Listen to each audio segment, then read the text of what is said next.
So we've been in this chip shortage for a little while and it kind of just started. Elon's plans of changing Twitter. Someone managed to overclock their RAM up to 10 gigahertz. And iPhones, could they be getting cheaper? Well, let's take a look at this. So first we're going to talk about the chip shortage.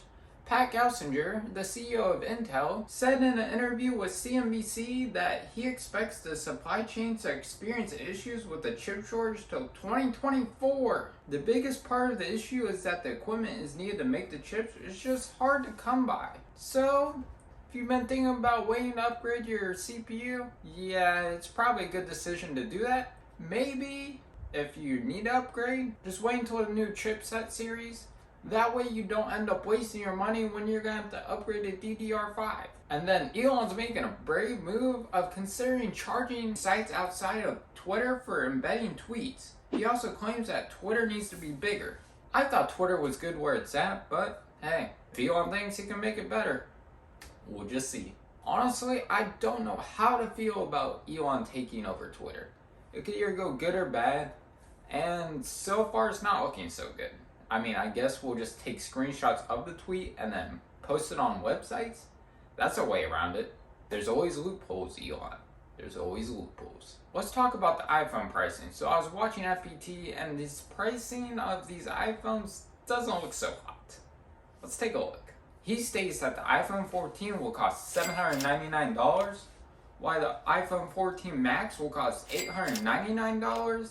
The iPhone 14 Pro, $1,099, and then the iPhone 14 Max, $1,199. Ouch. So if you're one of those people who always went with the Pro Max, no matter how much it costs, you're going to have to pay an additional $100. And if you don't like that, looks like you're going to have to deal with a smaller phone size, or just stick with the iPhone 14 Max. And honestly, I feel like this naming scheme of these phones are just all over the place.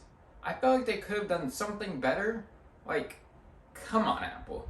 I know all the naming schemes is just weird, and it couldn't just be like PlayStation where it's just PS1, PS2, PS3, PS4, PS5. They had to change it up. I mean, but PlayStation, keep doing your thing. I like your naming scheme. You're keeping it easy. Then someone managed to overclock the RAM to 10 megahertz? What? There was an overclocker named High Cookie. And no, not the cookie you guys are thinking about. He managed to push his RAM over 10 gigahertz with a 4800 megahertz DDR5 RAM stick. And funny enough, he was running Windows XP. I thought no one even used that anymore. Well, I guess for overclockers, why not?